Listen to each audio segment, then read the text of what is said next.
Ini nggak ada yang jawab, berarti sudah terlihat. Sudah, Bu. Oke, oke, oke. Sorry. Baik,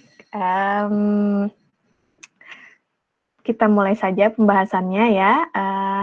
Untuk bagian 1, ini adalah soal dengan level yang paling rendah ya, kecuali yang E gitu. Yang A, B, C, D ini saya rasa semuanya sudah benar jawabnya. Dan di sini kita diminta untuk mengkonversi bilangan dari radix 10 alias bilangan desimal menjadi bilangan dengan radix yang berbeda dari bilangan desimal, yaitu bilangan beradix 8, bilangan beradix 16, terus kata sandi BCD, dan sandi XS3 gitu ya. Dan yang di huruf E itu soalnya meminta kita untuk melakukan pengurangan antara jawaban bilangan C dan bilangan D begitu. Begini untuk nomor 1 untuk yang A dan B dulu. Oh iya, di sini kan kalian mengerjakannya berdasarkan 2 digit terakhir dari NIM ya. Nah, saya juga mengerjakannya 2 digit terakhir NIPH saya, yaitu 31. Jadi di sini saya ngerjain sesuai dengan nomor saya. Nah, di sini kalau bilangan desimal ke radix 8, desimal ke radix 16, tentu caranya sama sebenarnya ya. Yang berbeda adalah apanya? Yang berbeda adalah base dari radix tujuan. Kalau radix 8, base-nya 8. Kalau radix 16 atau heksadesimal, base-nya 16.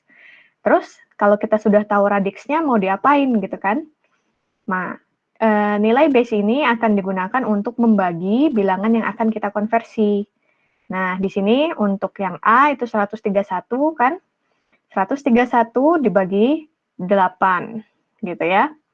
Terus nanti dapatnya berapa, baru ada sisa hasil baginya atau tidak. Bila ada ditulis, bila tidak ada, ya kita lanjut ke pembagian yang step kedua. Hasil bagi di step pertama dibagi lagi dengan 8. Dilihat berapa hasil baginya, berapa sisa hasil baginya.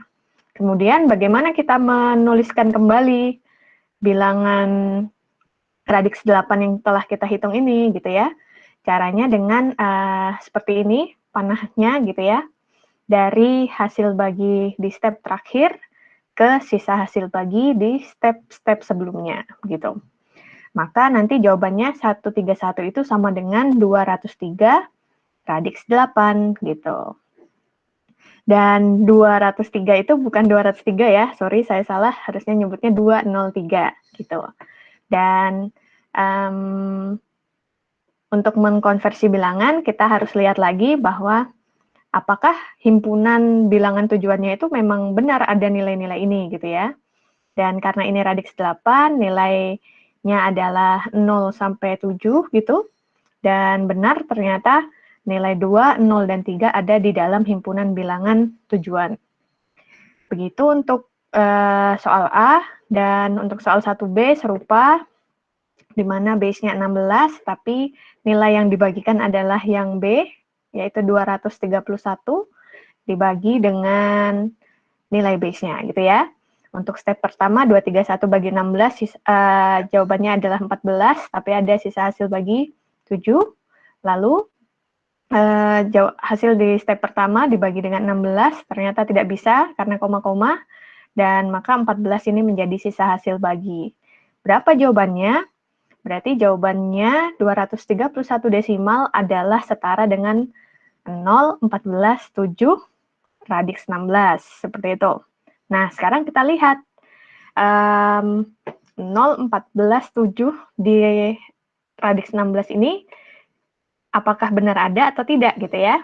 Nah, sekarang kita lihat konversinya dari konversi himpunan yang ada di radix 16 ataupun bilangan heksadesimal, bahwa 0 ya 0 gitu ya. Tapi kalau 14 harus kita tulis sebagai 16 E begitu. Dan apa namanya? 7 adalah tetap 7. Jadi jawabannya 231 setara dengan nilai E 7, gitu ya. Seperti itu kira-kiranya. Nah, untuk yang C dan D itu juga sama mengkonversi bilangan tapi ke arah BCD, ke sandi BCD dan ke sandi XS3 gitu ya. Bagaimana caranya? Nah, nilai 331 desimal ini kita lihat sebagai suatu part per part gitu ya. Berarti ini akan menjadi 3 sendiri, 1 sendiri, begitu. Dan dari nilai 3 ini, BCD itu adalah bilangan biner 4 bit, gitu. Sehingga 3 ini dikonversilah menjadi bilangan biner 4 bit, yaitu 1100, gitu ya. Demikian pula dengan yang 3 di sini dan 1 yang di sini. Apa bedanya bila kita mengubah desimal ke XS3 gitu? Bedanya adalah di XS3, sandi XS3 ini, nilai yang sebenarnya ini harus ditambahkan 3 dulu, baru kemudian dibinerkan. Dibinerkannya menjadi apa? Serupa dengan sandi BCD itu, dibinerkannya menjadi bilangan biner 4 bit, begitu ya. Sehingga nilainya adalah sebagai berikut, 3 bukan seperti ini, tapi menjadi 6 dalam bentuk biner. Demikian pula dengan yang part kedua dan part ketiga. Berarti nanti hasil sebenarnya bagaimana gitu ya. Hasil sebenarnya tentu ketika kita nanti menyusun 0, jadi jawabannya dari 331 desimal adalah sama dengan 0011, 0011, 0001 BCD. Terus kalau yang 431 sama dengan 0110, 0110, 0100 XS3, begitu ya. Begitu kira-kiranya. Sebenarnya ya, untuk mengerjakannya dengan mudah, kita bisa buat di Excel, gitu. Jadi ini saya buat di Excel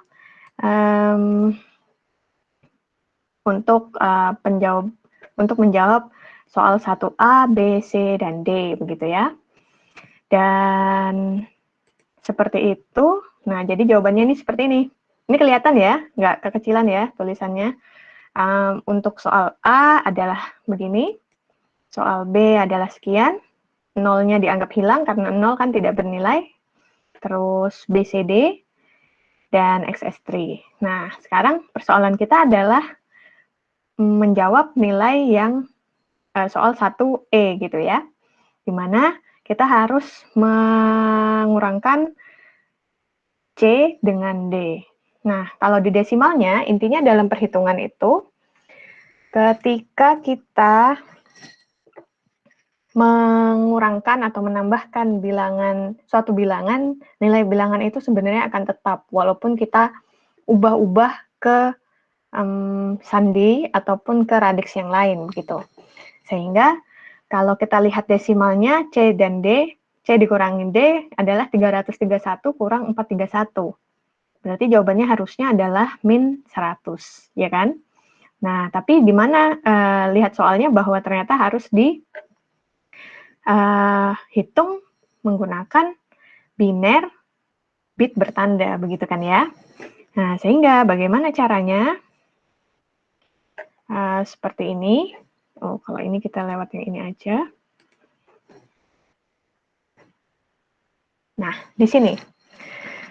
Pertama, tentu kita harus tahu dulu 2 angka yang akan kita gunakan dalam perhitungan ya. Nah, sehingga ini C-nya itu berapa, dibinerkan, D-nya itu berapa, dibinerkan, seperti itu. Dan ketika kita membinerkan suatu bilangan desimal, dan itu positif, ya kan, berarti ini kan sebenarnya ada kayak virtual 0 gitu ya, sebagai bitnya. Karena ini bilangan positif, maka bitnya ini harusnya adalah 0, begitu. Nah, di sini yang perlu kita perhatikan adalah bilangan biner ini terdiri dari berapa bit, gitu ya. Kalau hasil konversinya ini dia jumlah bitnya dalam bilangan biner ini ada 9, begitu. Nah, sekarang setelah kita ubah menjadi bilangan biner, apa yang harus kita lakukan? Nah, yang kita lakukan cara amannya adalah kita konversi dua bilangan ini, masing-masing bilangannya menjadi bentuk dua komplement gitu.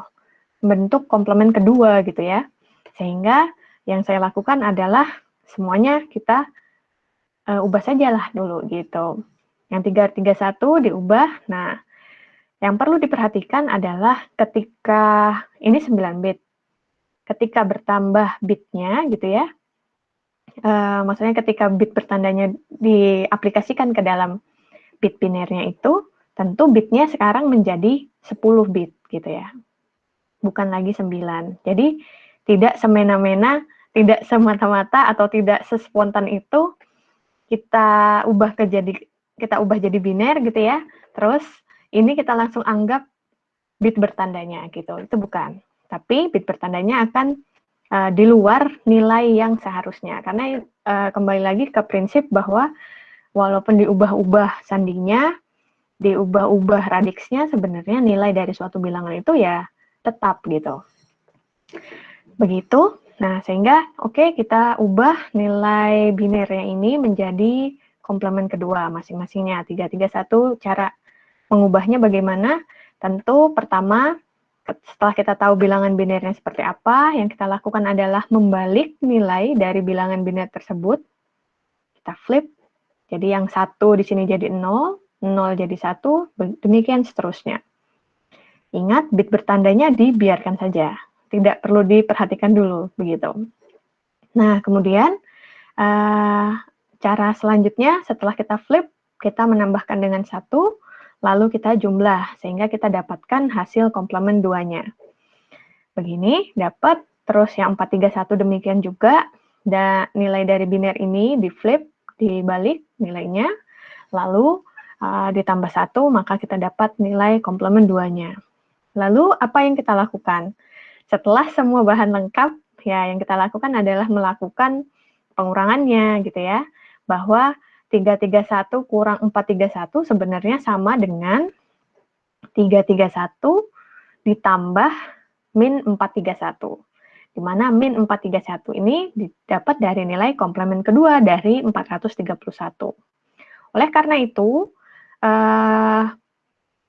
dalam mengurangkannya, 331 yang digunakan ini yang nilai sebenarnya, yang highlight-nya warna pink, gitu ya. Dan yang 431-nya yang komplement kedua. Nah, yang highlight-nya ini gray. Nah, di sini lalu yang dilakukan adalah penambahan. Nah, setelah kita tambahkan, maka akan kita dapatkan hasil. Nah, apakah hasil ini hasil yang sebenarnya? Belum, gitu. Karena apa? Karena kalau kita kembalikan ini ke nilai desimal, nilainya tidaklah min 100 begitu. Itu sebenarnya cara gampang untuk ngeceknya. Nah, setelah kita dapatkan hasil yang belum final ini, tapi ini adalah hasil operasi 331 dikurang 431 gitu ya, atau 331 ditambah komplement kedua dari 431, maka hasil ini kita flip lagi agar kita bisa mendapatkan nilai yang sama dengan min 100 begitu sebenarnya. Jadi setelah kita dapatkan hasil operasinya tadi, kita flip, kita balik semua nilai yang ada di sini, yang 1 jadi 0, 0 jadi 1, demikian seterusnya, ditambahkan nilai 1, terus dijumlah sehingga kita dapatkan nilai 0011 00100. Nah, sekarang apa yang terjadi? Nah, nilai bitnya ini kita sematkan, gitu.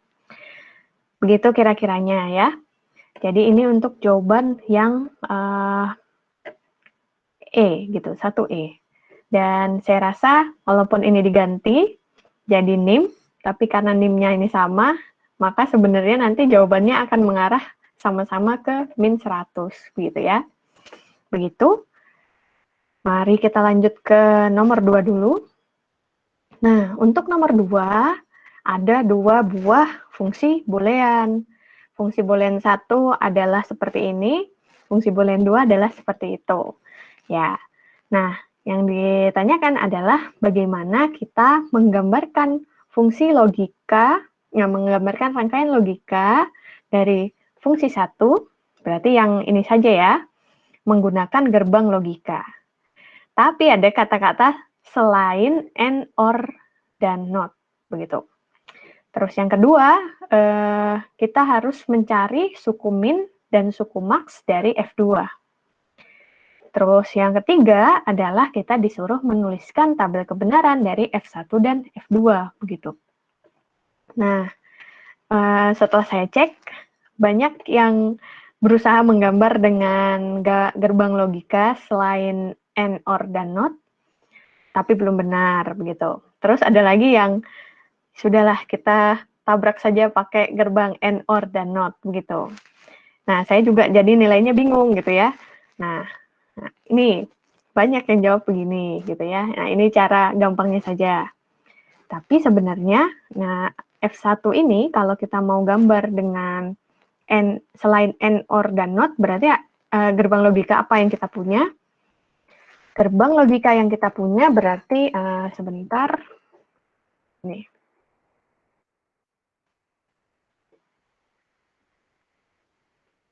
Tunggu ya, ini mungkin begini aja lah, kelihatan. Kecilkan saja lagi ya, kecilkan saja, ini kan cuma contekan ya. Ya, begini. Seperti ini. Selain gerbang and, or, dan not, berarti yang kita miliki adalah gerbang non, nor, XOR, ataupun XNOR, begitu. Nah, ini saya cuma coba-coba pakainya dengan non ataupun nor, begitu. Ini yang non, ini yang nor, dan karena non dan nor, gimana dong kita kalau membuat A negasi gitu ya, ataupun invert dari suatu nilai tertentu gitu. Caranya adalah dengan melakukan, tunggu sebentar, pointernya di mana ini, saya tidak bisa melihatnya. Oh.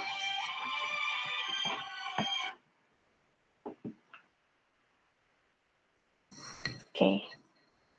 Sebentar ya.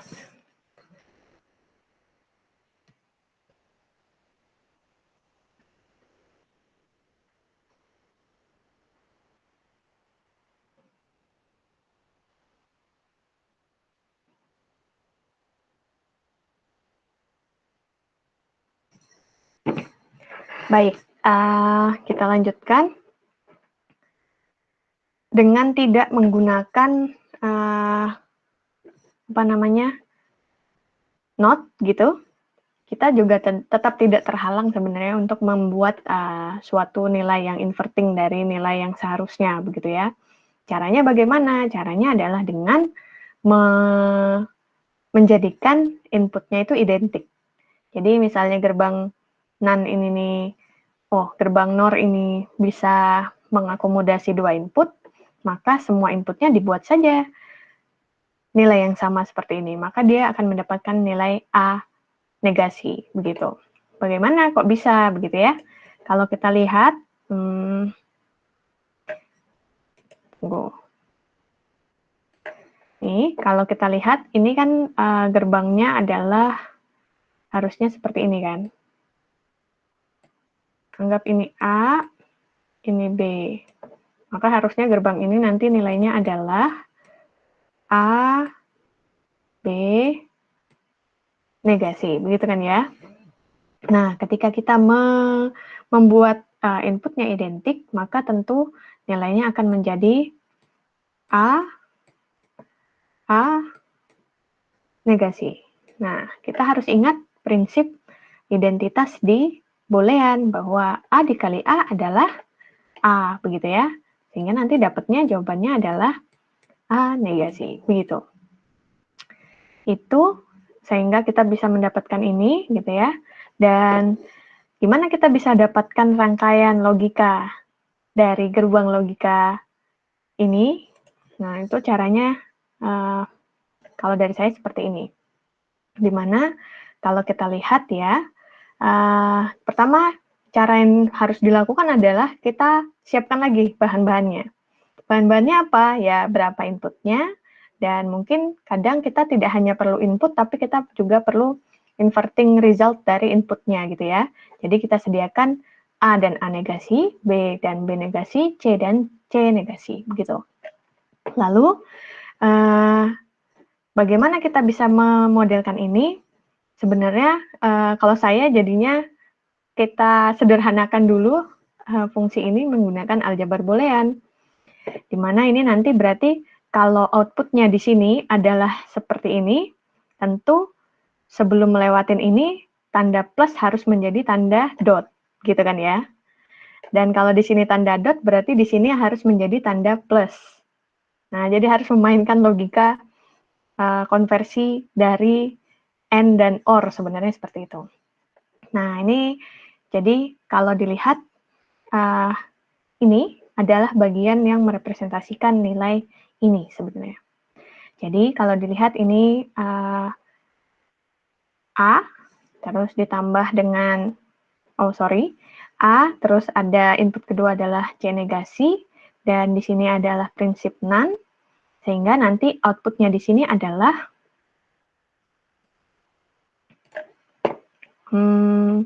dia fungsi none. Oke, berarti nanti nilainya adalah A, C negasi, negasi. Begitu kan ya? Lalu kalau yang di sini, dia adalah A negasi, terus ini B negasi, dan nilai C. Sehingga nanti di sini akan menjadi seperti apa? Di sini akan menjadi A negasi, ditambah B negasi, ditambah C, tapi jangan lupa topinya. Seret, begitu. Lalu di sini dia akan menjadi apa? Nah, sebelum masuk sini biar gampang, ini kan kita kerjakan aja dulu ya. Maka dia akan menjadi apa? A negasi kena topi, berarti dia jadi A saja. Ingat hukum De Morgan, ketika ada negasi tapi ini plus, maka dia akan berubah menjadi dot gitu ya. Maka ini akan menjadi B, dan dikali dengan C negasi. Gitu. Nah, ketika masuk sini, berarti dia akan menjadi A, B, C negasi, tapi ada topinya, ya kan? Gitu. Ini yang di sini. Nah, kalau yang di sini ini adalah D negasi. Berarti di sini nanti apa hasilnya? Nah, kita lihat ini gerbangnya adalah gerbang none. Maka nanti hasilnya adalah perkalian yang dikasih topi. Maka nanti hasilnya adalah, oke, ini biar mudah lagi, kita kerjakan saja dulu ini sama dengan nilainya adalah A topi, ingat dot berubah jadi plus, gitu ya.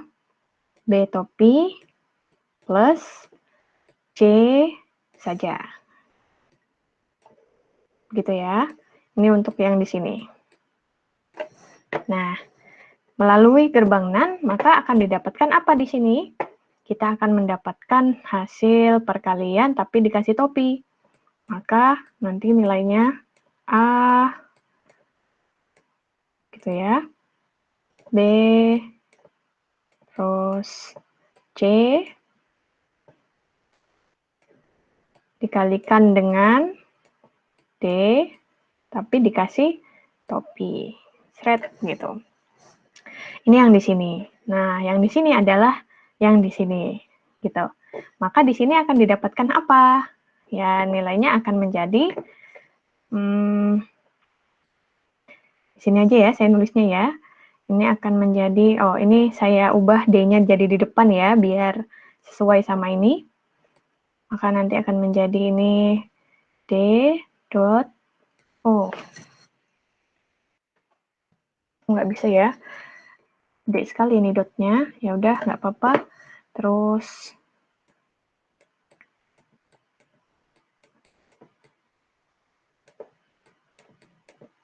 C, tunggu, gini.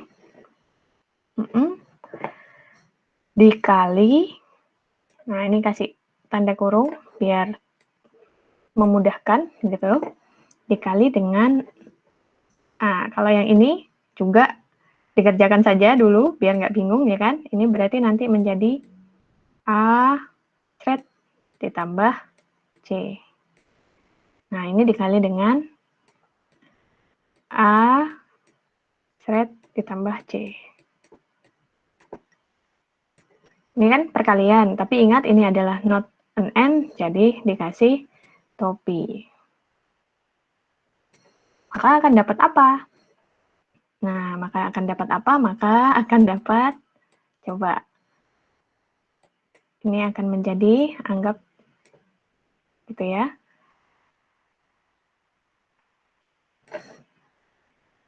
Tunggu, semoga saya tidak salah ini. Tadi sudah benar sih harusnya. Tunggu.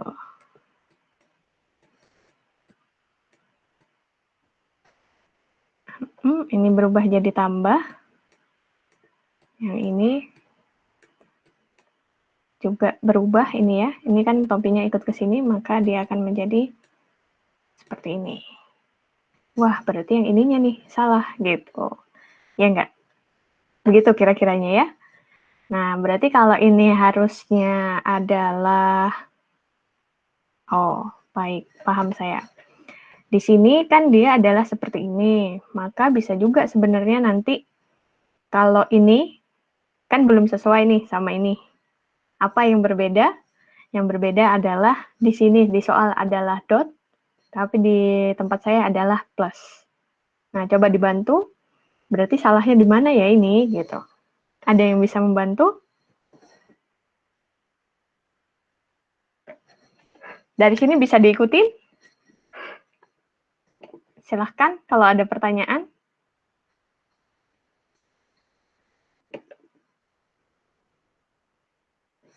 Tunggu, coba diikutin sampai sini dia benar adalah segini.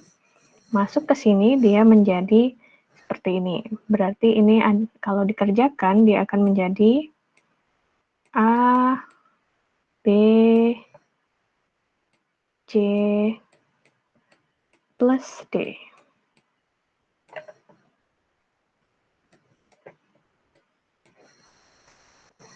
Berarti kalau di sini masuk ke sini,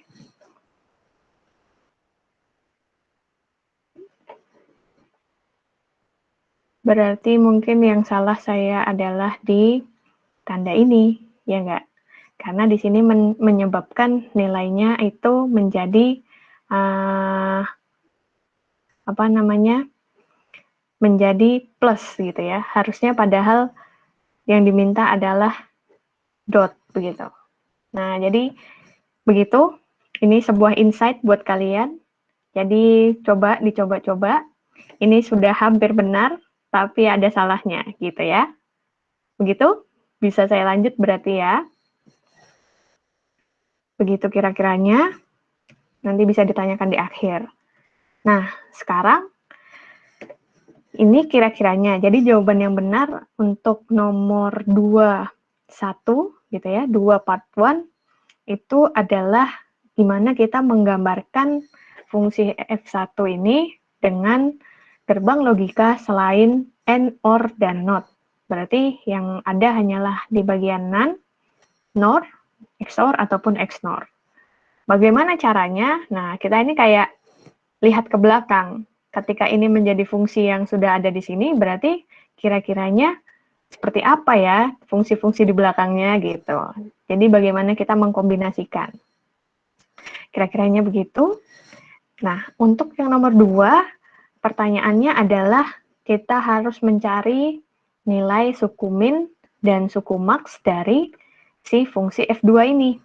Nah, berarti kita untuk tahu nilai suku min dan suku max, yang perlu kita ketahui tentu adalah truth table-nya dulu. Begitu ya. Dan kalau kita lihat, F2 ini inputnya ada berapa? Inputnya ada 4. A, B, C, D. Gitu. Sehingga truth table-nya tentu harus bisa mengakomodasi 4 input. 4 input itu apa? A, B, C, D. Lalu Bagaimana kita mengkombinasikan nilai yang ada di dalamnya? Karena ada 4 input tentu, maka akan ada 2 pangkat 4 kombinasi, alias 16 kombinasi, seperti itu. Nah, dari 16 kombinasi ini, oke, kita buat ABCD-nya seperti apa ya, 0000, 111, terus 0-nya 4, 1-nya 4, terus berulang. Yang ini di C, 0-nya 2, 1-nya 2, terus berulang. Dan di D selang-seling, 0101. Nah, untuk mempermudah perhitungan juga, saya tambahkan yang nilai-nilai negasinya gitu. Agar apa? Karena ngerjainnya di Excel biar gampang, tentu ya agar mudah dalam perkalian-perkaliannya di sini, ya kan? Tunggu, mana kursornya? Oh, ini dia. Oke, begitu. Jadi, setelah kita tentukan inputnya, tentukan kombinasinya, kita kasih bantuan untuk nilai-nilai yang bernegasi, lalu kita tuliskan saja rumusnya. Dari rumus ini, tentu kita bisa hitung nilai F2-nya berapa. Sudah kita dapat F2, berarti truth table selesai. Sebenarnya kan gitu. Lalu, bagaimana kita mengetahui suku min dan suku max-nya? Nah, caranya tentu dengan melihat nilai 1 atau 0 dari fungsi F2 itu. Nilai yang bernilai F2, hasil di F2 yang bernilai 1, kita anggap sebagai fungsi yang min term, gitu kan ya. Dan yang bernilai sebaliknya, yang bernilai 0, dia kita anggap sebagai fungsi max term. Bagaimana cara kita menulisnya? Setelah kita tahu mana yang min, mana yang max gitu ya, kita menuliskannya dengan seperti ini. Yang kalau sigma M kecil, itu artinya simbol dari suku min. Dan kalau yang P dengan M besar, ini adalah simbol dari suku max. Dan cara menulisnya ya dengan mengorganize mana bagian dari truth table ini ya, urutannya ini yang bernilai F2-nya sama dengan 1 untuk fungsi min term, dan mana yang bernilai 0 untuk fungsi max term. Jadi ini kira-kiranya. Dan fungsi min term dan max term ini kayak saling melengkapi gitu ya, tidak akan ada yang bersinggungan. Seperti itu. Nah, apakah ini sudah menjadi jawaban yang final? Jawabannya adalah belum. Karena apa? Karena sebenarnya kita harus menuliskan M1 ini apa, M2 ini apa, M3 ini apa, terus sampai semua M ini disebut. Dan M1 itu apa? Tentu kita lihatnya dari mana? Dari nilai inputnya. Nah, kalau di sini M1 ya, berarti A, B, C, D saat nilainya 0. Berarti kita menuliskan apa di M1 ini? Menuliskannya dengan A negasi, B negasi, C negasi, D negasi. Gitu, itu untuk M1. Bagaimana dengan M2? M2 adalah A negasi, B negasi, C negasi, D. Gitu. Terus. Nah, bagaimana dengan yang kalau fungsi max term? Max term lebih sedikit dari fungsi min term di sini, M5 begitu ya. Nah, kalau fungsi min itu dia perkalian, karena dia adalah sum of product, ya, sum of product. Kalau di fungsi yang M besar gitu, kita bisa langsung aplikasikan sebenarnya bahwa nilai A, B, C, D-nya ini nanti bukan, misalnya ya, kalau kita ambil yang 1 di sini, kalau ini bisa begini ya. Ini kan kalau sum of product. Nah, nanti karena nanti yang di M2 nanti nulisnya kan gini ya. Terus, udahlah, saya tulis dulu.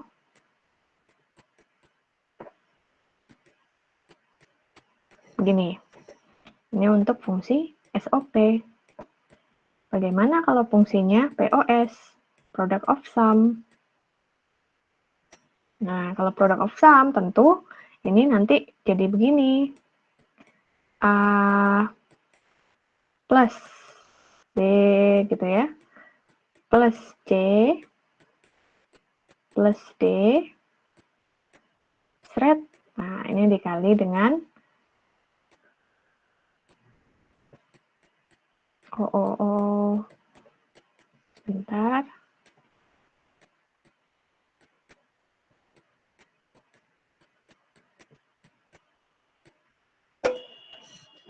Ini kurang toppingnya. Ini. Begini kira-kiranya. Cara menuliskan masing-masing komponen dari M1, M2, M3, M4. Dan saya lihat ada beberapa yang benar sebenarnya. Cuma kayaknya kurang waktu, jadi nggak bisa nyelesain gitu. Jadi nanti tolong dilanjutkan. Seperti itu untuk soal nomor 2, part 2. Lalu untuk 2 part 3 adalah kita disuruh menghitung atau menampilkan truth table-nya. Truth table tentu gampang sekali, cuma perlu waktu gitu ya dalam membuatnya. Yang paling penting yaitu tadi, berapa jumlah inputnya, maka kombinasinya akan menjadi 2 pangkat jumlah inputnya gitu. Lalu ya diikuti saja rumusnya. Mungkin kalau perlu bantuan di tengahnya juga silahkan gitu ya. Dan yang penting kita dapatkan nilai F1 dan F2-nya. Begitu. Saya rasa cukup gampang yang ketiga ini. Nah, sekarang bagian ketiga, di mana ada peta Carnot.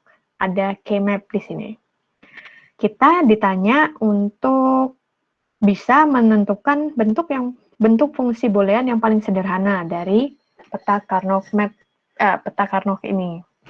Dan kita juga disuruh nuliskan fungsi boolean dalam bentuk SOP dan POS dari peta Carnot ini. Gitu ya. Nah, jadi kalau ini yang jawab masih mix gitu ya.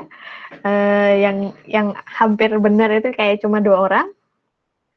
Nah, kalau kita lihat, tentu yang namanya peta K-map kita harus ngelihat mana yang sama-sama bergerombol yang nilainya 1, gitu kan ya.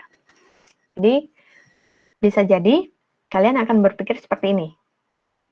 Dan ini saya pakai yang sum of product, ya. Sehingga CDE itu adalah sebagai berikut.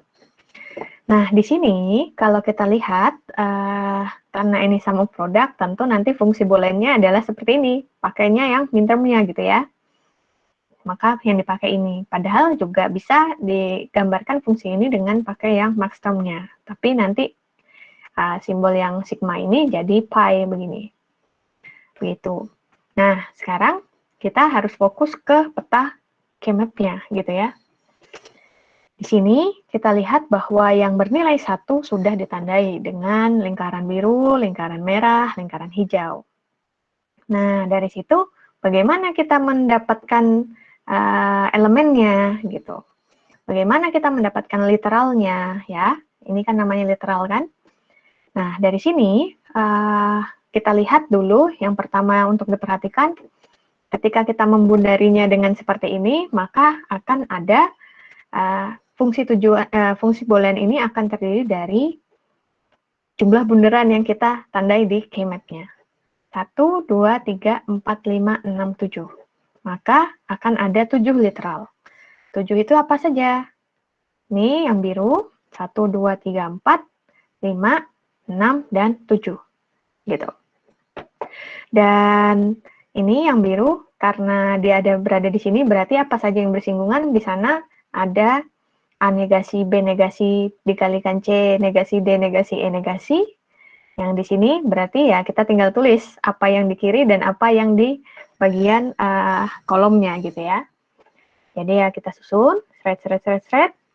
Lalu yang ini, yang 2. Maka di sini kita lihat bahwa di sebelah baris ada A negasi, B negasi. Dan di bagian atasnya yang bersinggungan adalah C negasi D, E negasi, dan CD, E negasi. Begitu.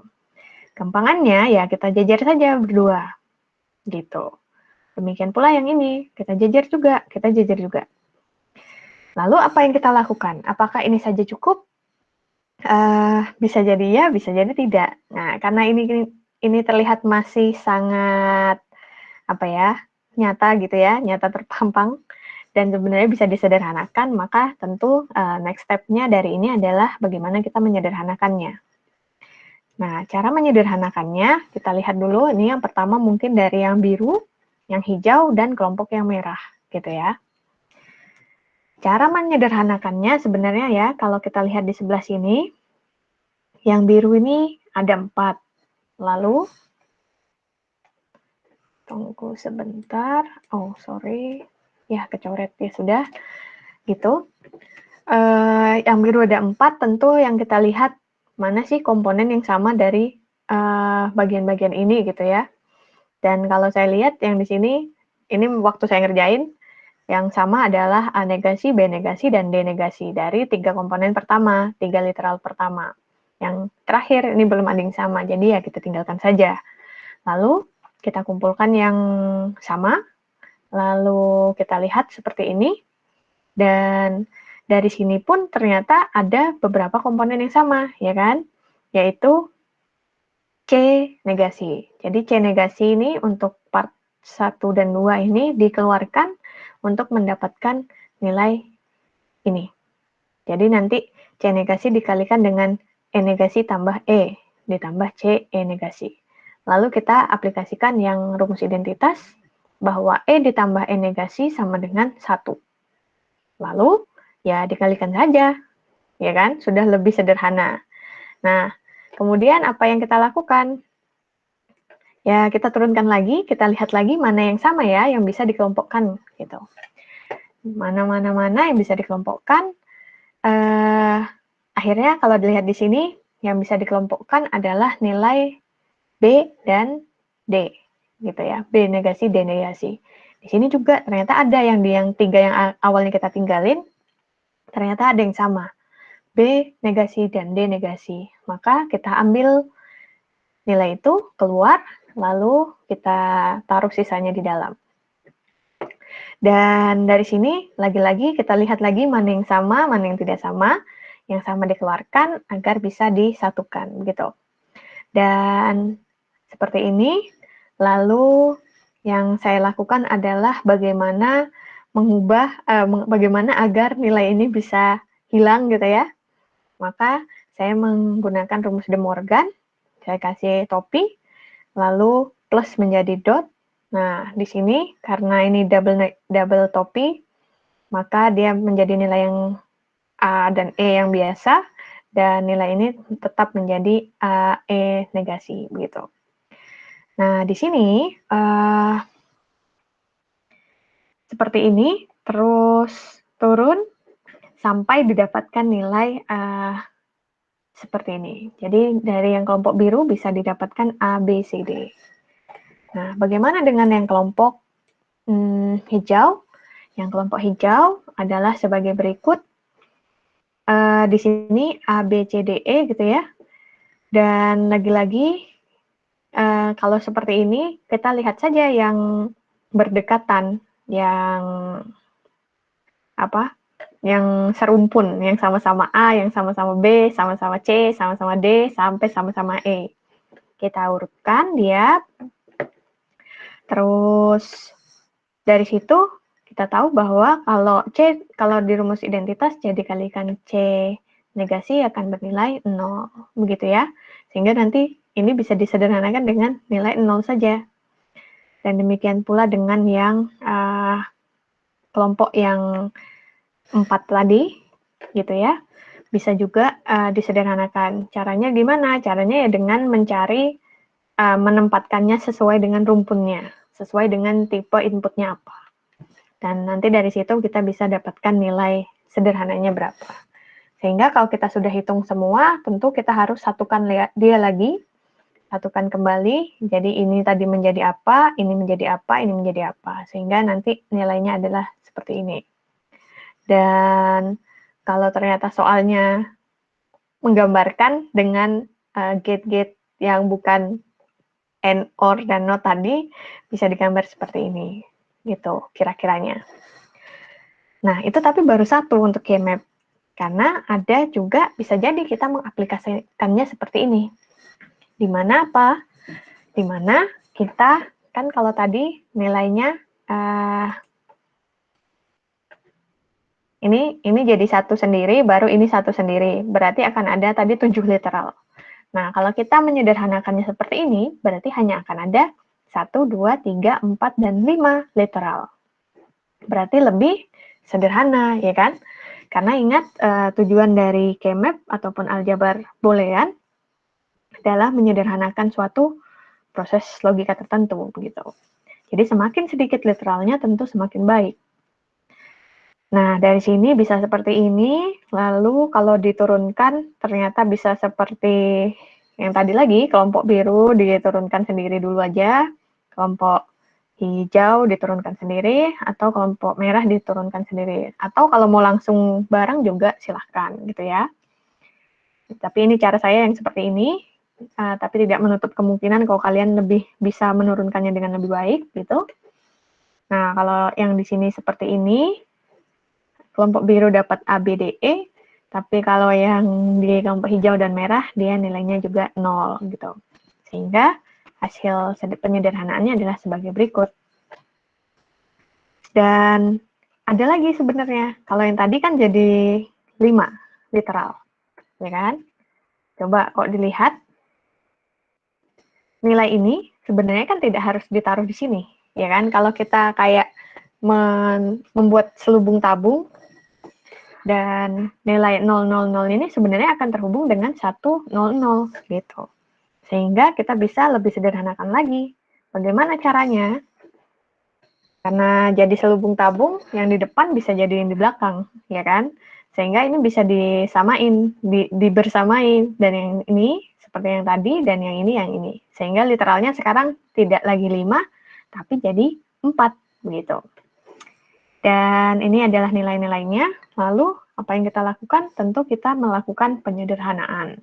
Entah itu berujung dengan nilai 0 atau dengan suatu nilai tertentu. Begitu, nanti silahkan dicoba. Nah, yang soal nomor 3 adalah, 2 itu ada berapa soal? Tunggu, sebentar ya, saya lihat lagi soalnya.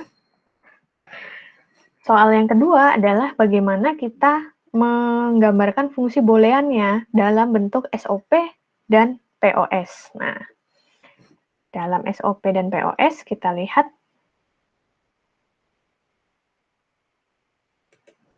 begini. Kalau yang tadi saya bilang, kalau SOP adalah ketika sum of product, ya, penambahan dari hasil perkalian.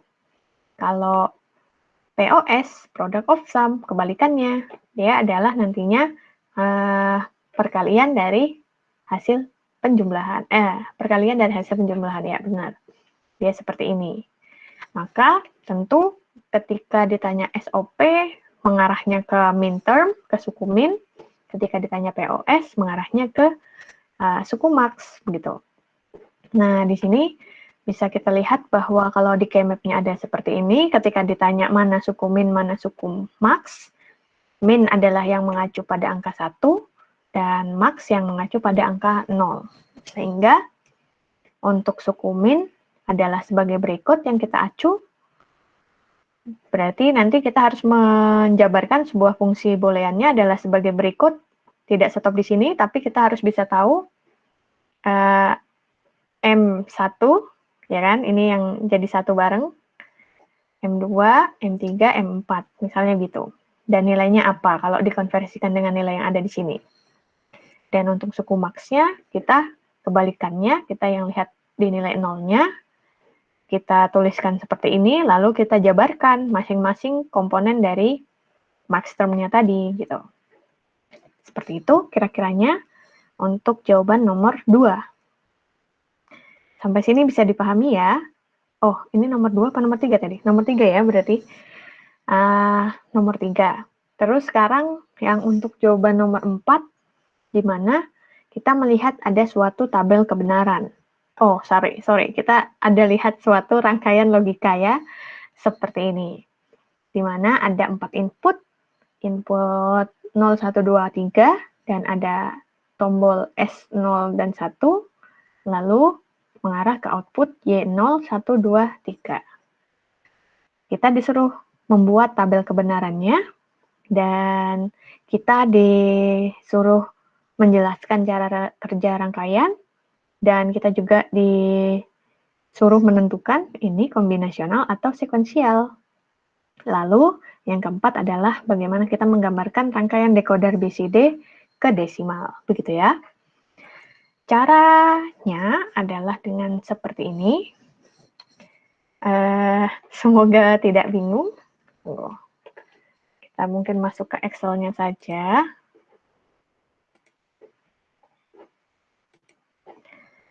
Begini. Jadi cara menggambarkannya tentu yang pertama kita lihat adalah inputnya ada berapa. Inputnya ada 4, sehingga kombinasinya ada 16, gitu ya. Sudah kita buat.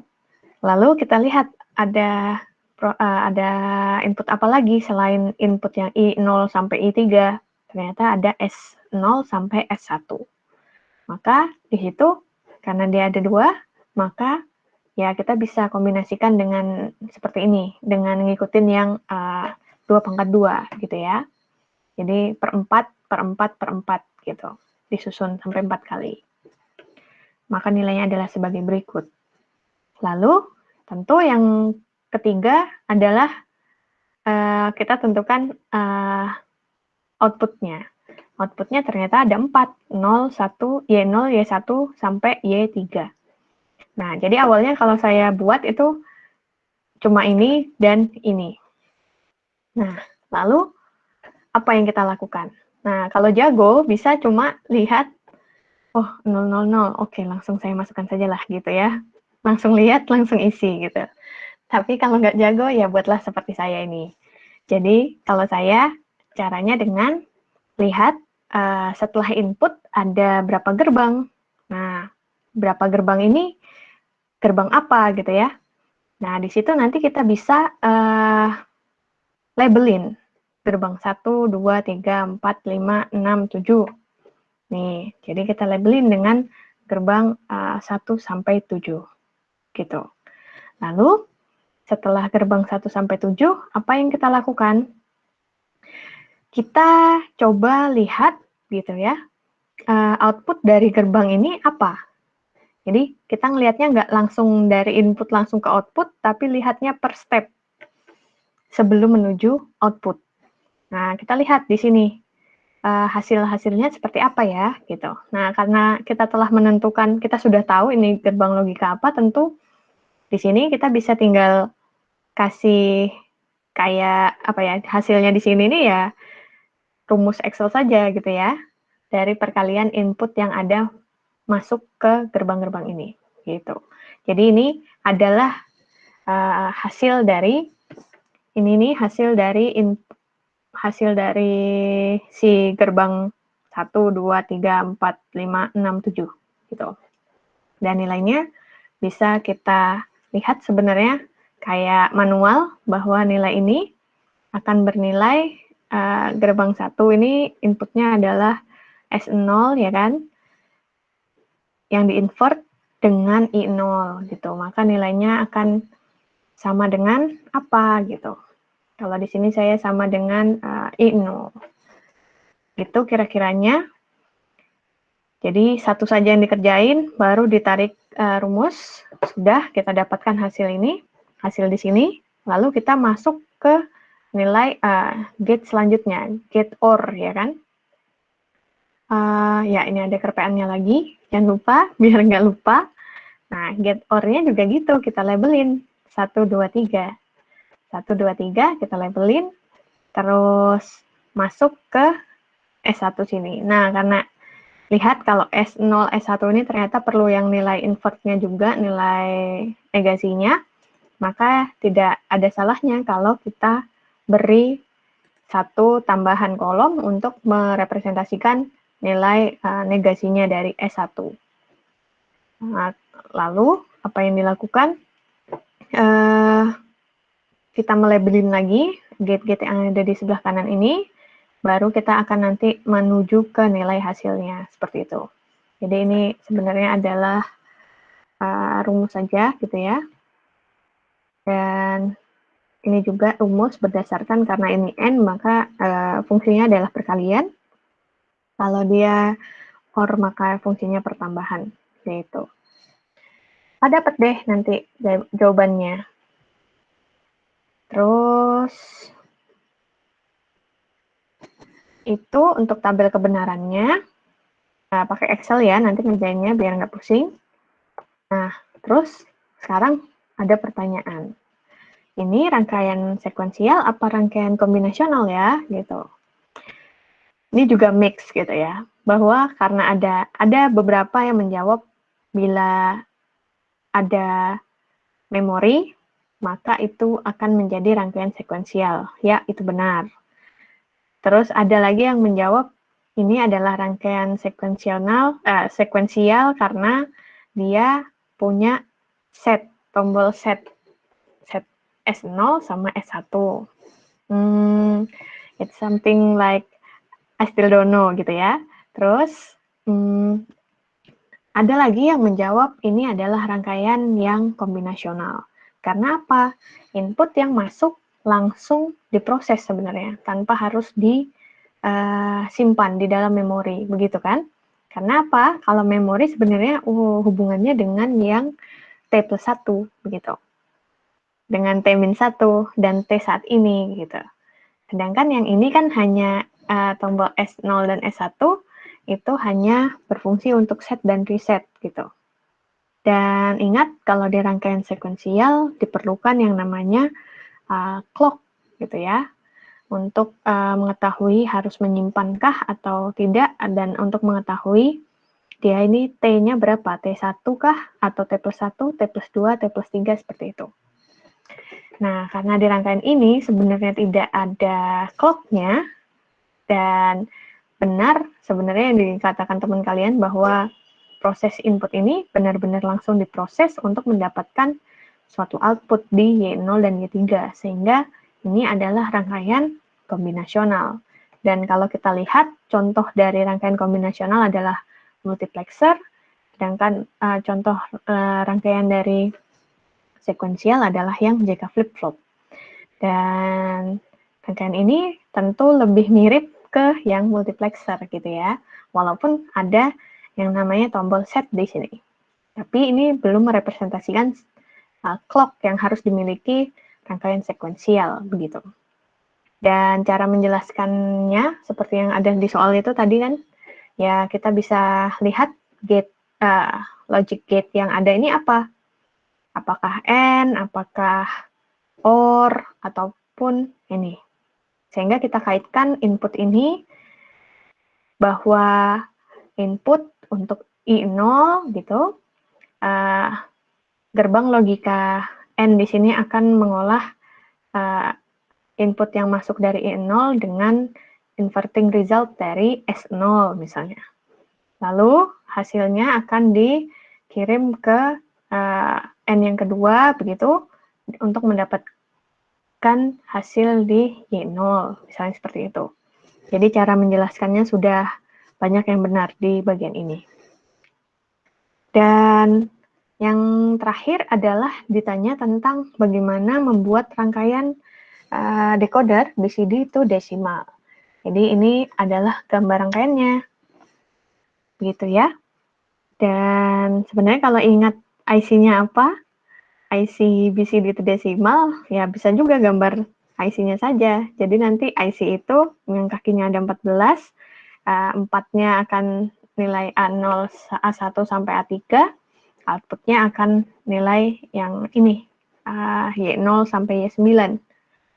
Seperti itu. Dan di IC nanti mana yang supply-nya, mana yang tidak digunakan kan juga kelihatan pin-nya. Itu juga boleh sebenarnya. Begitu. Jadi ya, jadi itu pembahasan UTS-nya cukup banyak sebenarnya ya yang dikerjain, dan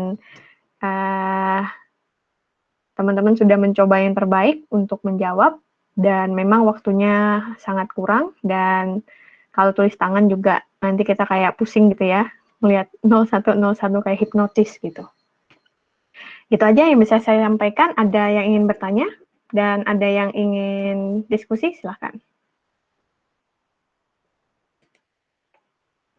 Bagaimana? Sudah cukup jelas kah? Sudah mencerahkan kah?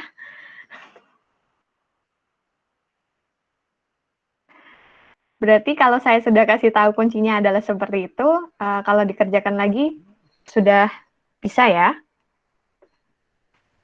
Izin bertanya, Bu. Oke, silakan bertanya. Irham. Nama Irama Yudi 541936. Saya mau bertanya, Bu, tentang itu, Bu, tadi, Bu, yang menggunakan Excel yang kan sudah dimasukin input-inputnya itu, Bu. Mm-mm. Yang mencari 001 kan kita harus nyari yang di awal dulu, Bu. Terus masukin rumus di Excelnya itu rumus apa ya, Bu? Saya kurang paham. Baik. Kamu mau bikin rumus apa? Yang terakhir tadi Ibu jelasin, Bu. Baik, saya share lagi dulu ya. Ini kah yang terakhir? Oh, yang nomor 3 apa? Oh, ini truth table. Yang nomor 2 apa yang nomor 3 ini? Yang nomor 2, Bu. Baik. Kalau yang nomor ini, kalau yang 0001 kan kita manual aja lah ya. Terus yang ini juga manual. Nah, kalau rumus misalnya mau ngerumusin yang inverting, ya kita pakai if. Sorry, kok yang ini ya? Tunggu. Ini dia, if. Jadi jangan manual gitu ya, jangan, yang boleh juga sih manual, tapi kayak ribet aja gitu, dan mungkin bisa salah gitu ya, karena kalah mata. Nah, kalau saya bikinnya jadi lawannya S1 ya pakai if. If nilainya 0, maka jawabannya harus 1. Kalau nggak 0, berarti di sini harus 0 gitu. Ini if else aja ya sebenarnya. Nah, akhirnya nanti kalau kita tuliskan misalnya ya, ini 0. Nah, di sini nanti bisa jadi seperti ini. Karena sudah ada rumus yang if-nya. Jadi dia kalau kita lihat berkebalikan sudah sama yang S1 gitu ya. Terus, sekarang kalau yang N, ya. Nah, ini kan karena dia, ini get-nya N. Maka sebenarnya get N itu simbolnya adalah perkalian. Nah, karena N adalah simbol perkalian, ya maafkan ya, jadi seperti ini ya, ketutupan dia. Nah, begini aja deh. N adalah simbol perkalian, maka kalau di sini N, ya di sini harusnya nanti adalah simbol perkalian antara input 1 dan input 2. Gitu. Tunggu, kalau yang ini yang pakai itu saya, kalau yang ini saya masukinnya manual. Karena masih bisa diamati. Tapi kalau yang N yang di sini, yang ini. Yang ini sudah kali-kalian. Jadi, ya tinggal dilihat inputnya itu mengacu ke kolom mana. Karena ini N, ya rumusnya adalah dia harus pakai yang kali. Ya kan? Nah, kalau yang ini, karena dia OR, maka sebenarnya dia adalah fungsinya penambahan gitu kan. Ya, kita lihat dia mengacu ke input mana, lalu ditambahkan. Nah, bagaimana kalau yang ini? 1 ditambah 1, kalau di desimal memang 2. Tapi kalau di fungsi logika, di fungsi diskrit gini, 1 ditambah 1 adalah nilainya 1, ya kan? Jadi kalau itu, ya kita manual saja. Ini misalnya gini, ini kan kita tambahin, seret. Terus ada yang nilainya 2, ya yang 2 diganti 1, manual saja. Karena ini Excel ya, jadi nggak bisa kita otomatiskan. Atau sayanya aja yang nggak tahu, begitu caranya. Gitu. Dan saya rasa itu rumusnya apa gitu ya. Dan kalau ngerubah ke biner, tentu kalian tahu kan ya, di sini ini kan manual, tapi sebenarnya ada rumusannya Excel untuk mengubah desimal ke biner. Dan bisa kita sesuaikan binernya mau berapa bit. Jadi itu bisa kita sesuaikan. Seperti itu. Begitu kira-kira menjawabkah, Irham? Sangat terjawab, Bu. Terima kasih, Bu. Baik, sama-sama. Yang lain? Siapa Bu, izin bertanya, Bu. Silahkan, Nelson. Saya perkenalkan, nama saya Nelson Romi, di nomor 4191062. mengenai tabel kebenaran yang tadi Bu, yang barusan dijelaskan. Yang tadi lagi. Iya Bu. Kan untuk penentuan angka di dalam tabel itu kan setahu saya Bu, tergantung inputnya dan sesuai dengan bilangan biner 2 pangkat N.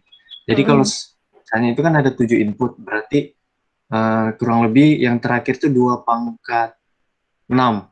Nah, terus untuk penentuan 000111 ke bawah itu berdasarkan 2 pangkat N-nya, Bu. Jadi 0, ya misalnya di tabel pertama 01, 01, 01, selisihnya cuma 1 karena 2 pangkat 0. Terus yang kedua, selisihnya antara 0 dan 1 itu 2 karena 2 pangkat 1.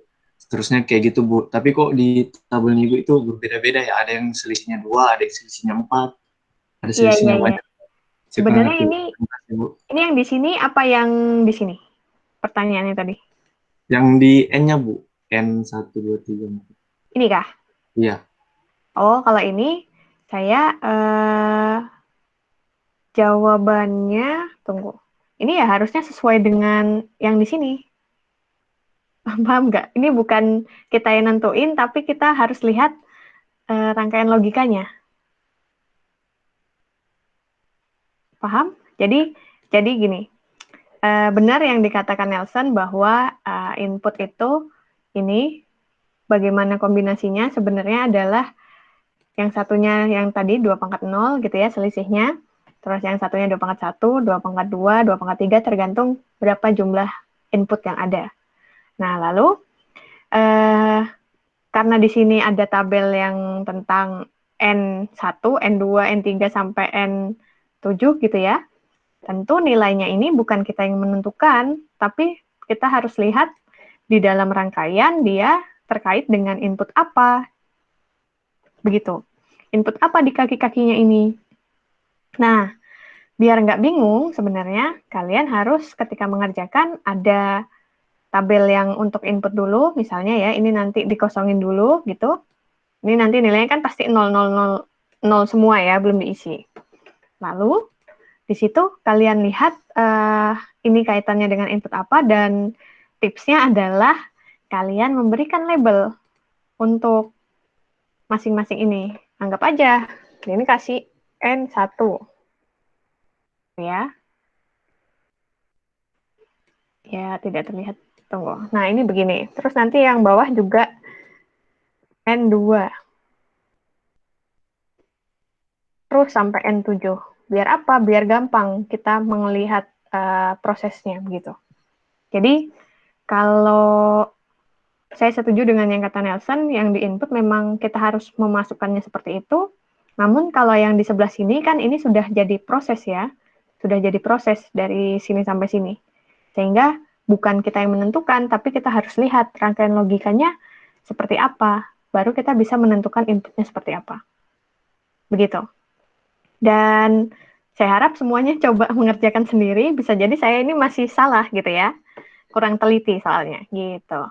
Tapi pendekatannya sudah benar seperti ini. Gitu Nelson. Menjawabkah? Atau masih bingung? Baik Bu, menjawab Bu. Saya yang kurang perhatikan. Izin Baik. bertanya lagi boleh Kak Bu? Ya boleh lah. Masa nggak boleh? Yang di bagian, soal di bagian 1 tadi Bu, mengenai pengurangan bilangan biner kalau nggak salah. Iya. CD ya? Iya Bu.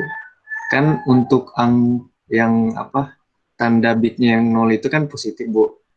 Terus yang 1 itu negatif. Nah di hasilnya Ibu itu 100. Harusnya kan min 100. Gimana itu? Gimana? Ini kan? Iya, terus kan yang di atas itu kan 331 sama 431 itu awalnya 1. Itu harus ditambahkan 0 lagi di depannya Kak Bu, atau 1 itu sudah menjadi tanda bitnya.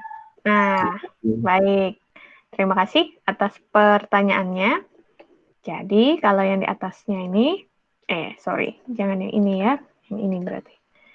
Ini, kenapa dibiarkan begini? Ini aslinya ya 331-nya ini yang 0 gitu. Nah, kalau yang ini, aslinya dia nilainya 1. Tapi ingat bahwa bit bertanda itu nilainya adalah yang dari sini.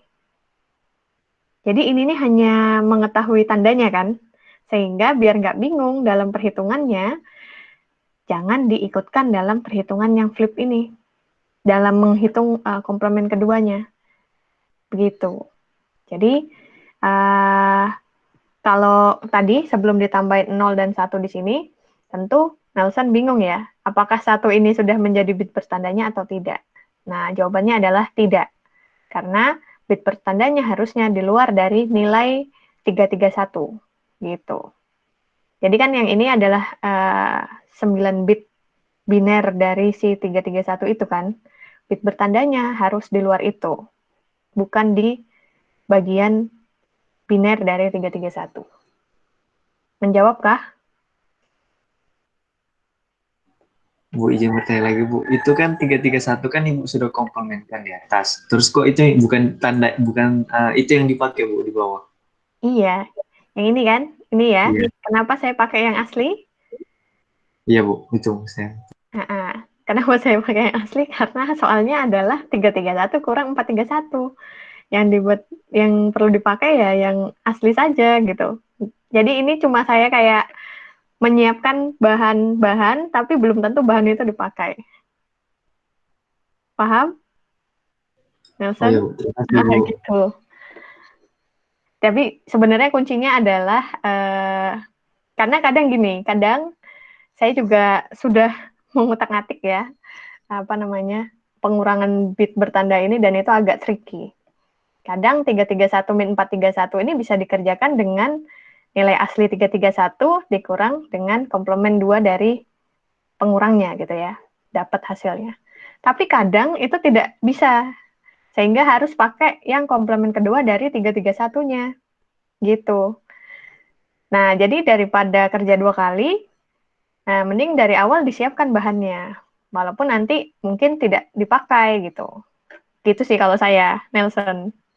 Gitu ya. Tapi sebenarnya banyak jalan menuju Roma kan ya. Mungkin dari teman-teman ada yang cara lain, mungkin yang pakai komplement 331-nya, baru komplement 431-nya juga silahkan. Yang penting hasilnya tetap min 100 desimal gitu. Gitu kira-kiranya. Ada pertanyaan lagi?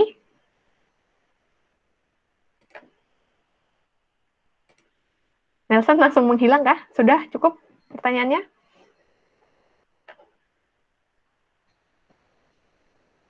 Sudah, Bu. Sudah. Terima kasih. Baik.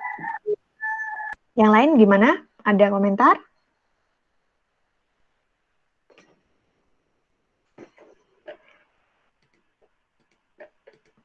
Tidak ada?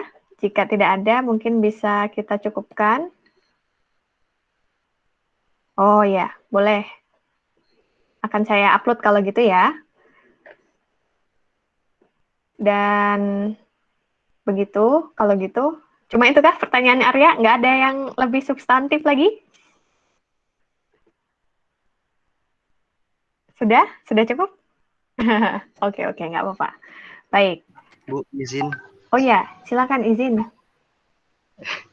Baik, Bu. Perkenalkan izin bertanya. Perkenalkan, nama saya Ganang Bantara, NIM 04191030. Izin bertanya mengenai midterm dan maxterm, Bu. Untuk midterm dan maxterm itu sendiri, apakah mutlak POS, Product of Sum, pada maxterm dan SOP, Sum of Product itu pada midterm? Kemudian, apakah bisa midterm dan maxterm ini nilainya untuk kedua-duanya, Bu? POS ataupun SOP.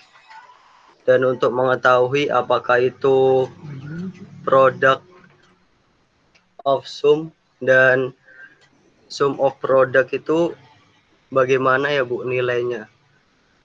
Ya, entah itu bernilai 0 atau bernilai 1. Mungkin ada yang tadi keselip, Bu. Terima kasih banyak. Baik, Kenang. Terima kasih. Dan saya mencoba memahami pertanyaannya dulu ya. Ini yang di nomor ini kah? Yang ini apa yang di Kmap pertanyaannya tadi, arahnya? Ganang, hilang? Suara saya tidak terdengar kah? Iya, Bu. Ini untuk yang pertanyaan di nomor ini kah? Iya, Bu. Untuk di SOP, Sum of Product. Oke, baik. saya mencoba menjawab bagaimana sih kita bisa mengetahui apakah itu sum of product atau itu product of sum. Nah, bagaimana kita mengetahuinya itu tentu kita harus tahu dulu apa yang kita punya. Kalau yang kita punya adalah truth table, maka cara mengetahuinya adalah dengan melihat hasil dari fungsi boolean itu. Gitu. Melihat hasilnya. Nah, lalu apa yang harus kita ketahui? Ketika kita sudah tahu, kita ada truth table, ada input dan ada hasil. Nah, hasil itu kan nilainya kalau nggak 1, 0. Nah, dari situ aja sebenarnya kita bisa tahu bahwa 1 akan selalu dikaitkan dengan min term. 0 akan selalu dikaitkan dengan max term. Gitu, Ganang. Nah, tapi berbeda lagi kalau ternyata yang kita punya bukan truth table, tapi yang kita punya adalah K-map. Di mana K-map ini kita tahu tadi, kalau di soal ini sebenarnya ya, karena di sini dilihat bahwa nilainya CDE ini sudah ngumpul kan, sudah merupakan perkalian, ya enggak? Perkalian dari C, D, dan E. Maksudnya ini sudah bentuk sum of product. Gitu. Nah, kalau sudah bentuknya sum of product, maka yang tadi lagi kita kaitkan dengan apa ya? K-map ini 1010-nya sebenarnya adalah representasi dari nilai fungsi boolean gitu. Suatu nilai fungsi boolean sehingga ya sama. Kalau kita mau nulisnya yang sum of product, yang kita acu adalah angka 1. Angka satunya. Jadi angka 1 yang di sini, ini representasinya apa tadi? Misalnya, ya kan, ini dan ini ditambah dengan yang 1 di sini, ini representasinya apa? Ditambah dengan yang di sini, di sini, di sini, di sini, dan di sini. Akhirnya inilah fungsi SOP-nya. Gitu. Berbeda kalau K-map-nya, ya, berbeda kalau K-map-nya itu tidak mengumpul CDE gini. C sendiri, D sendiri, atau E sendiri, atau anggap saja ini A dan ini B. Karena dia sendiri-sendiri, tentu kalau kita mau buat yang fungsi product of sum, maka A-nya ini tidak akan A dikali B, tapi A ditambah B. Gitu ya. Akan jadi yang seperti ini. Tunggu. Nah, yang seperti ini. Jadi hubungannya ini tidak akan perkalian, tapi akan menjadi penambahan. Karena nanti kita melihatnya dari sisi yang product of sum. Gitu. Jadi di sininya adalah sum, summation, yang kalau yang di sini kan ini adalah product. Dan berbedanya dari SOP, POS itu yang diacu adalah yang nilai nolnya. Jadi sama sebenarnya kayak yang tabel kebenaran tadi itu. Terus, apa tadi pertanyaannya, Ganang? Masih bingung ya? Coba diluruskan pertanyaannya. Tanya lagi, kalau ini belum paham.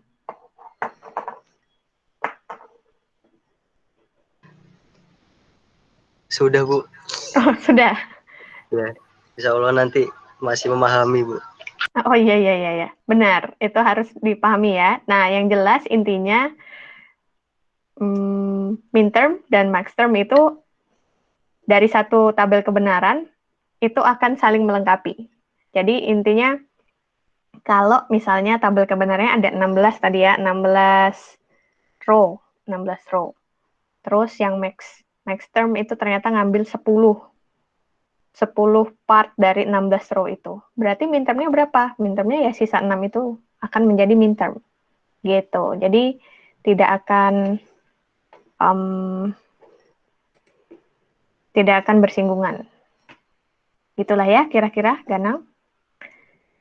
Yang lain ada pertanyaan lagi kah? Izin masuk, Bu. Ya. Saya ingin melanjutkan pertanyaannya dari Ganang, Bu. Yang tadi. Nama Irham Wahyudin 04191036. Saya ingin bertanya, Bu. Cara baca SOP sama pos barisnya itu gimana, Bu, ya kalau dalam bentuk tabel seperti ini? SOP sama posnya. Iya, cara bacanya, Bu. Misalnya baris Baik. pertama kan yang kayak tadi Bu bilang, Bu. Saya masih kurang paham cara bacanya kalau di dalam tabel seperti ini, Bu. Oh, kalau tabel seperti ini, tunggu. Cara bacanya adalah, anggap kita yang ini aja deh, yang paling sedikit. Di sini kita lihat yang itu, ngumpulin yang angka satu-satu itu. Kamu mau apa dulu deh? Coba misalnya, kalau ini ya, misalnya kalau di gambar ini dia adalah SOP, sum of product. Kenapa? Karena cara mengkorelasikan AB itu adalah A.B, C.D.E, yang di sini. Gitu. Jadi ini adalah apa? Ini adalah produk. Ya kan? Sehingga ketika kita menuliskan fungsinya adalah kita menjumlahkan produk-produk ini. Kita menjumlahkan produk 1, menjumlahkan produk 2, produk 3, dijumlah lagi ke produk 4. Karena ini adalah fungsi yang menjumlahkan produk, maka kita bisa lihat ini sebagai fungsi sum of product. Begitu Irham. Dari sini sampai sini mengerti? Paham, Bu, paham. Ya, berbeda kalau ternyata soalnya meminta kita untuk mengubah sudut pandang bukan dari sum of product, tapi menjadi product of sum. Artinya apa? Kalau ingin menjadi product of sum, tentu CDE di sini bukan CDE, bukan C dikali D dikali E, ya enggak? Tapi menjadi C ditambah D ditambah E. Gitu. Dan tentu dalam membuat fungsinya, dia akan menjadi, kalau ini SOP,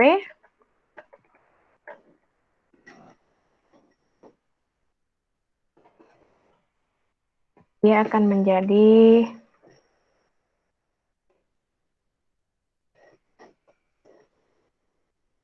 ini dikali.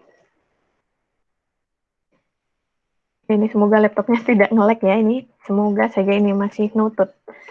Tunggu.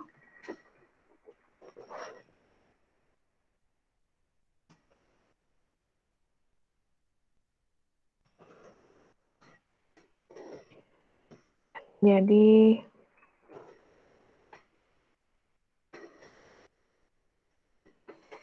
tapi di dalamnya yang dot akan menjadi, sorry.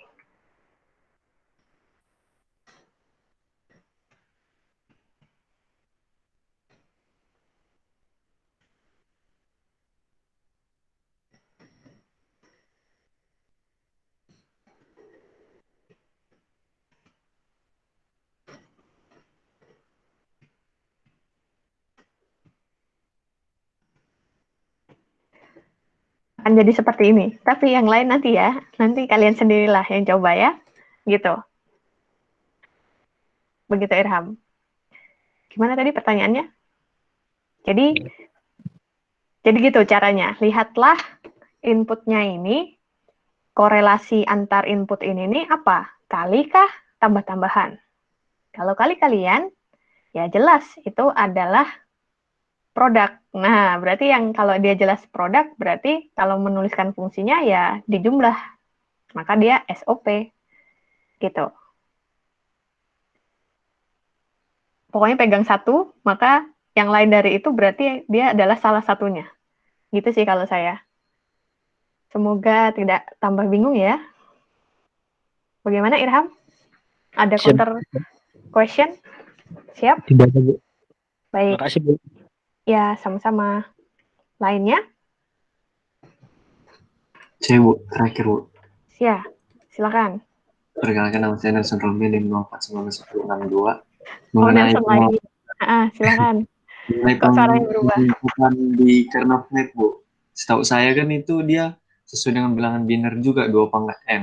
Sedangkan di situ Ibu pengelompokannya satu kelompok ada 5 digit, Bu. Seharusnya setahu saya seharusnya itu nggak bisa, Bu, karena kan 2 pangkat N. 2 pangkat 0, 1, harusnya 4, kalau nggak 8 gitu. Tapi kok Ibu bisa kelompokkan 5 gitu ya, Bu? Terima Yang kasih. mana ya? Yang mana? Yang itu, Bu. Itu kan satu kelompok kan ada 5 digit yang bilangannya 1 gitu. Ini kah? Yang bulatan itu loh, Bu, bulatan merah. Oh, ini. Ya, kan harusnya kalau nggak salah di pengelompokan karena fluid itu kalau nggak 4, 2, 1, 8 gitu, Bu. Nggak ada yang 5. Setahu saya sih, Bu. Terima kasih. Ya, benar. Bagus. Berarti nanti dibuka ya. Pengelompokannya itu adanya itu kan 1, 2, 4, 8, 16 gitu kan ya? Maksudnya Nelson. Iya, Bu. Ya, itu juga bisa. Dan memang itu apa ya? Pakemnya gitu ya. Itu standarnya yang benar. Nah, jadi nanti dilihat lagi saja di rumus identitas sama di rumus penyederhanaan K-map yang benernya gimana? 1, 2, 4 kah? 8 atau seperti ini bisa? Seperti itu. Itu ya, tolong sama-sama dicek ya. Baik, Bu. Gimana Nelson? Sudah, Bu, menjawab. Terima kasih. Oke. Lainnya lagi? Oh, sudah terakhir kah tadi katanya Bu, Nelson? Bu, terakhir lagi, Bu.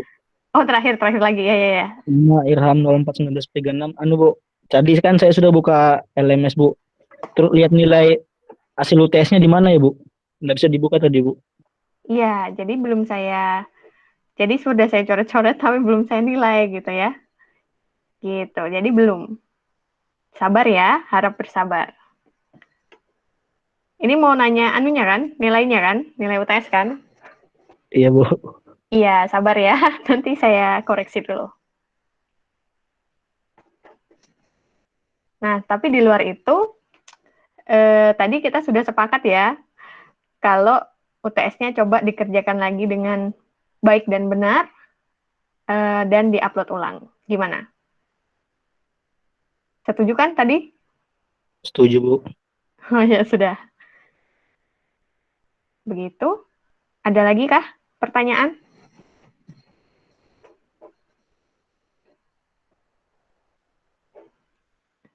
Baik, kalau belum ada lagi pertanyaan, itu saja yang bisa saya sampaikan. Senang sekali bisa berdiskusi sama kalian ya hari ini dan banyak pertanyaan.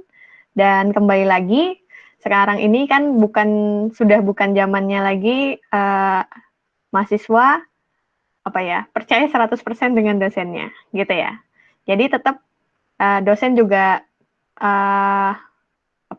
bertugasnya adalah memoderatori kalian dalam belajar untuk bisa menimbulkan diskusi, bisa menimbulkan logical thinking sendiri, begitu. Apakah itu benar atau salah? Nah, itu jangan langsung ditelan mentah-mentah. Harus tetap dicek, di cross-check ke lapangan, di cross-check ke buku. Apakah yang saya sampaikan benar atau tidak? Nah, tapi tentu saya juga harus membawakan materi sudah yang paling benar ya, menurut saya. Gitu. Nah, jadi bagus tadi sudah ada masukan dari Nelson, masukan dari Irham, ataupun dari teman-teman yang lain ya. Bila mungkin saya masih kurang tepat. Nah, silahkan kita diskusikan di dalam forum gitu ya. Dan yang lain yang belum bertanya, yang belum aktif, tetap ikut menyimak dan bisa jadi juga tetap nyari gitu ya tentang informasi-informasi yang kita diskusikan tadi. Begitu saja, saya harap apa yang kita diskusikan ini bermanfaat dan tetap semangat untuk mengikuti perkuliahannya dan praktikumnya. Gitu ya. Bisa saya akhiri kalau begitu sesi kita pada sore hari ini. Assalamualaikum warahmatullahi wabarakatuh. Waalaikumsalam warahmatullahi wabarakatuh. Dan selamat sore. Terima Ya. kasih, Selamat Bu. weekend. Terima kasih, Bu. Oke, sama-sama. Nanti ditunggu ya. Mungkin Senin lah koreksiannya. Semoga sudah. Baik, Bu. Oke. Baik, Bu. Mari kita leave group. Terima kasih, Bu.